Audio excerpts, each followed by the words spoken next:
Welcome back to Barroom Therapy. Still, we have at our bar Pearl Cardi. Yeah. Fiery, feisty, all that. I think I might run out of superlatives, obviously, because, hey, you're quite the bombshell. Speaking of bombshells. Thank you. Speaking of bombshells. Yes.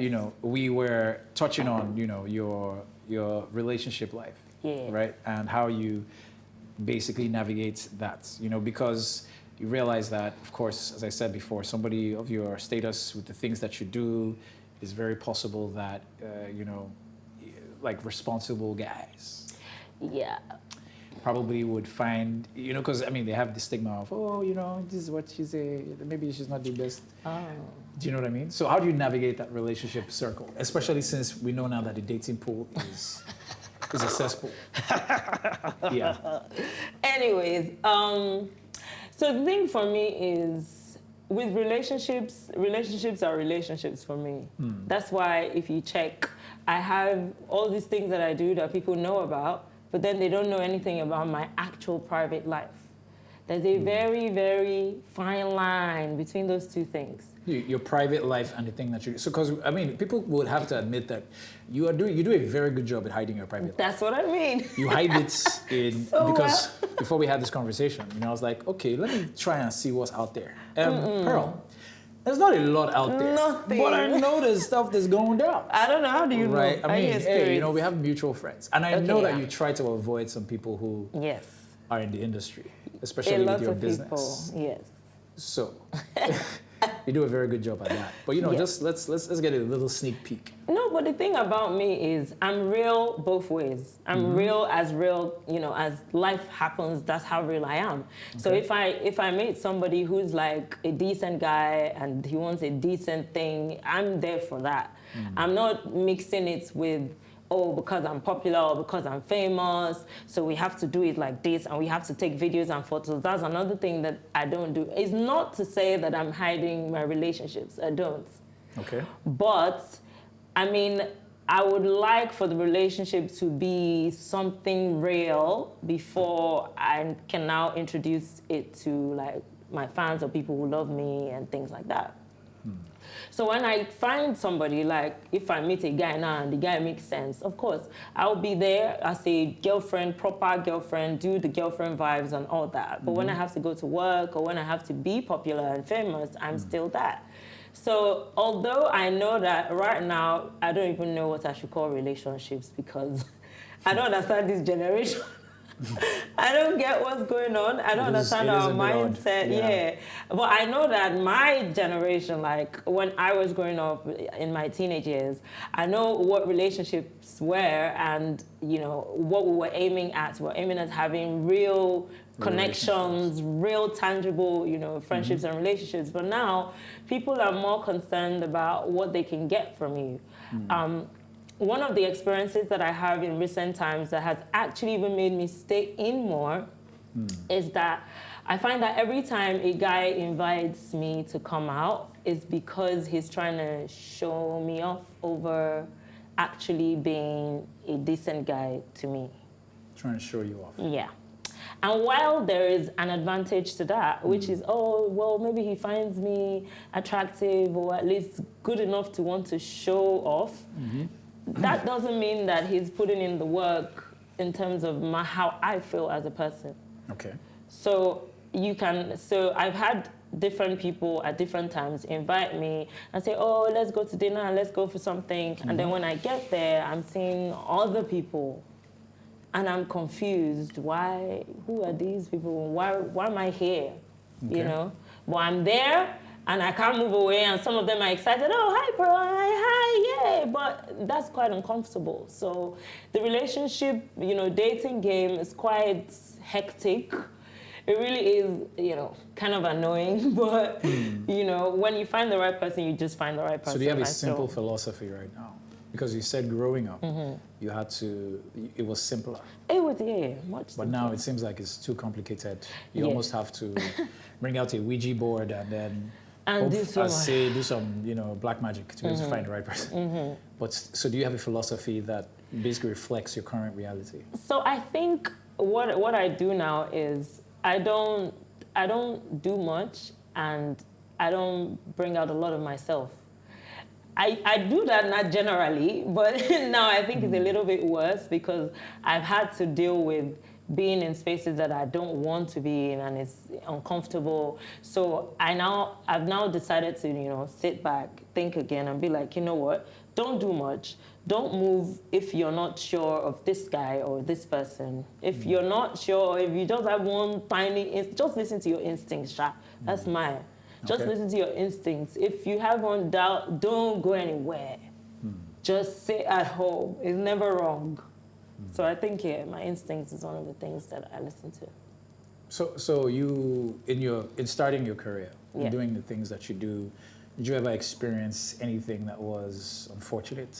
I mean, because unfortunately we've heard stories. Unfortunate in what sense? Where obviously, if there was a documentary out right now, they'll call it sex for pay or sex for job roles. Oh, right. So we do know that some people have experienced this. Yeah. Oh, of course. I mean, I don't think that there's any woman or any female that hasn't experienced that in any business. Yes. So walk us through that. No, but I mean, just being a female already just puts you in a funny space where I think the male gender feel that they can access you or make certain demands regardless of how you feel about those demands.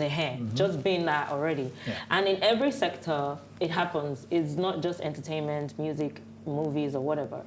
But for me, yes, of course. I mean, having been here all these years, doing what I do, yes, I've had those experiences. And it is funny, you would think that it was much worse when I started out.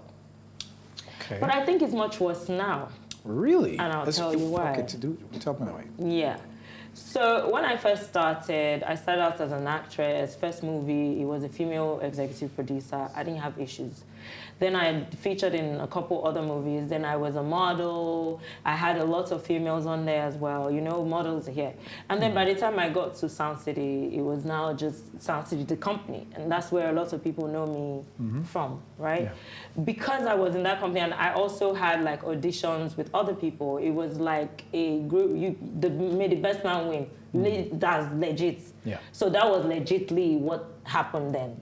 So I was free of that. So in my early days, I didn't really have that much of issues. Okay. But now, branching out as a DJ, branching out as an artist, I've had that much more than I've ever had even in Nollywood. Wow. Now, in Nollywood, he had his own. That was when I was young, but I didn't stay there too long. I moved. Yeah. So, but now, as an artist, I want to shoot my video. I would get advances from certain people who maybe make promises and then give you on that condition, you gotta, and I'm not gonna do that because I also know that no matter how you want to help me, you're not really gonna do the job. Yeah, you're not really. So obviously you've never accepted any of the advances. Obviously, that's why I'm still doing what I'm doing. I'm still hustling. Respect to that. Respect that. Yeah. Cheers to that. So. And then that happened. So, I guess we'll have more on that to touch on after the next break, right? Because there's so much to unravel, so much to just break down, and so much to discuss. Of course, for Barroom Therapy, sit tight.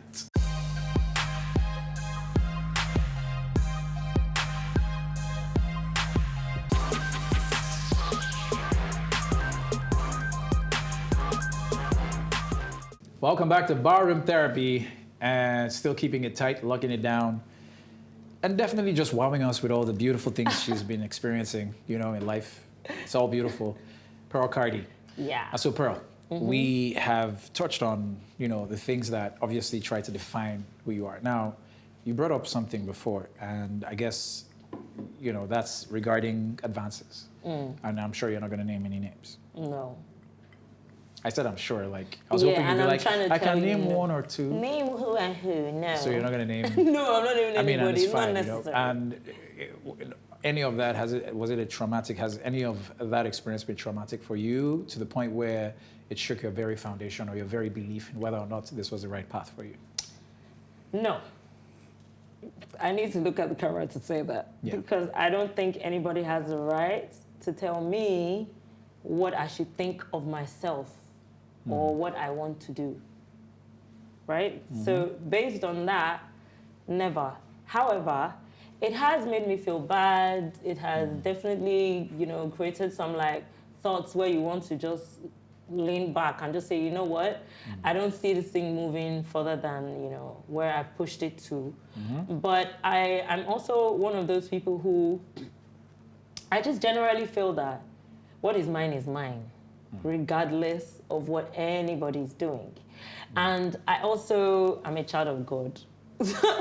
I'm also one of those who also believes that I'm very special to God, and there's nothing that I want to do that I'm not going to achieve. And the reason is because in the first place, for me to want to do it is because he puts it in me. And if he puts it in me, then it is because it is going to happen. So for these reasons, I never let anybody's thoughts or anybody's craziness or all their nonsense demands, make me feel like I can't do what I'm going to do. I might not be able to do those big things that you were promising me that you were going to give me. I might not, maybe not yet. Yes. But eventually, I will. And that's if that's still my goal at the time. And the most I can do is what I will do and just keep it pushing. I've always had that mentality. I think that that's also one of the things that has pushed me to where I am today. Yes.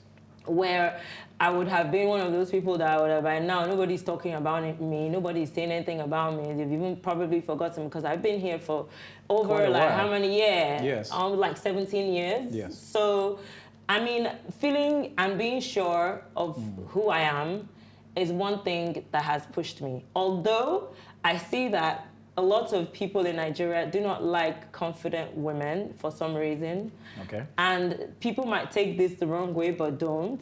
Just understand me. People don't like it when you're so sure of yourself. They kind of want to make you unsure of yourself. Self-awareness. So that they can feel hate it. better. Yeah. And I'm not, you can't make me feel somehow for something I'm seeing like this. Come on. It's like you're trying to tell me that black is not black, is white. Come on, I'm not gonna take that. You have a very interesting philosophy, or should I say, take on life, and the way you just navigate through. I feel like even if you had any traumatic experiences, you find a way to just say, "Let me keep it moving." Yes. It's all good. So Yeah. So what we do that? A lot. Because we speak, and I noticed that it just feels like it's not like you're hiding. No. But it feels like you found a way to. I don't want to. Do I say deal with it or basically just lock it away? Because unfortunately, those things still always bubble up and then come out. So is that you feel that's what you do? Do you feel you lock it away? So I feel like I just move on from it. Not really locking it away, because what that does for me is once you've shown me who you are, I recognize who you are. And I recognize that pattern as well. So even if it's not you and someone else is showing me those patterns, I already recognize it. Okay. So what I do is I just move past it, being that if a person shows me something that is unacceptable to me, I would just know you for that person, to be that type of person. And it does not necessarily mean that you will be that person every day. Okay. You are just that person now. And no matter the year I see you, I should always remember that you have that in you. So even if you're showing me something else that's pleasant, and don't worry, I know that you are like that. Okay. So with that being said, I just move past the action or move past the words. Does not mean that I will now be fighting with you. One thing we know for sure is you can't keep a gangster, no gangster girl who basically masks the knowledge that she has as much as she can. Oh my God. Because you from hearing you speak and even just talk about just the industry and so on, it clearly feels like you present as somebody who's just I'm just innocent. But then deep down inside there's a wealth of knowledge, and I have to respect that. And I feel like you do that because you feel it's necessary. Yeah, I don't like that. I don't really like that. That's how it comes across. Yeah. Because that's not really my intention. Yeah. So I just feel that as a woman, the expectations, people expect so many things. You have to be quiet, you have to also be put together, you have to also be beautiful, you have to, so the expectations are a lot. Yeah. In order for me to keep it simple and easy for everyone around you. I just keep the smartness and the intelligence somewhere at the back. Doesn't mean it's not there. It's not there. If you trigger it, I'll bring it out. I'm gonna let you know. But for peace to reign, let's all just keep it nice and jolly and sweet and courteous. That's and we love that about Pearl. You know, longevity, nothing. She's a stranger to been in the industry for almost 20 years. Yes. And when it marks 20 years, we sure hope we do it through a big bash and you invite us so we can have a good time. And who knows? Yes. Maybe when we're clocking 20 years, we probably will feature you on the wedding channel as you know. So over in percentages, how close are you to being featured? Your wedding being featured on the wedding channel? Well, I don't know about that, bro. Really? I don't know.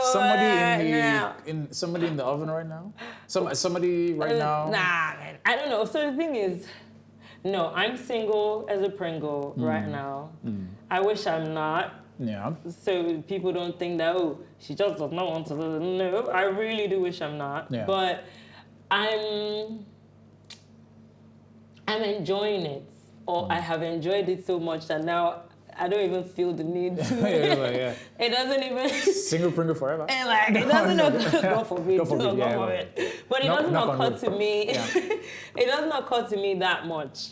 My goals are, you know, the things that I think about. I think about being a better version of myself every day. I think about affecting the people around me in a much positive way, motivating people, inspiring people. Yeah. Those are the things that first come to my mind. I'm not really thinking about somebody, like some man. However, I would love the support, and I know that he would also appreciate a person like me. It's just that I've not just found him yet, and Nigeria is looking very shaky. See that. So Pearl, thank you so much. This has been quite a very, very interesting conversation. And of course, as a professional who usually is on this side and has been on this side longer than I've ever been. Like, you know, obviously, I have to say, you know, it was a pleasure. Thank you so much. Thank you so much. And thank you very much for coming through. Yes, thank you for You're a rock star. I had fun. I think I have to remind you twice.